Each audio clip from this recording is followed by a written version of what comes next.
एक छोटा बच्चा जिसका नाम दाऊद था बहुत समय पहले इजराइल देश में रहता था। वह बेथलेहेम नगर में रहता था और 8 भाइयों में सबसे छोटा था। दाऊद कोई साधारण लड़का नहीं था। उसे अपने पिता की भेड़ों की देखभाल करने का काम सौंपा गया था। वह दिन रात खेतों में रहता था ताकि भेड़ों को कोई नुकसान न पहुंचे। यह आसान काम नहीं था, खासकर जब खतरा पास होता।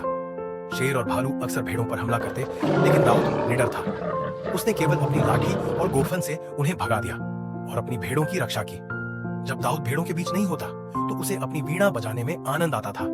उसकी मधुर धुनों को सुनकर पक्षी भी ठहर जाते थे। एक दिन शमूएल नामक एक बुद्धिमान व्यक्ति दाऊद से मिलने आया।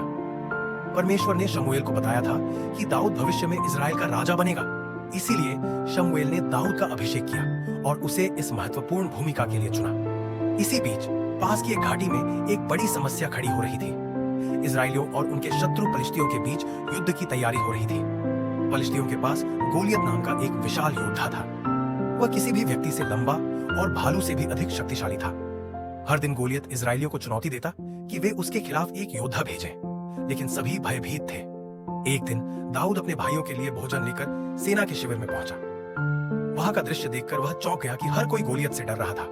दाऊद ने कहा, मैं गोलियत का सामना करूंगा।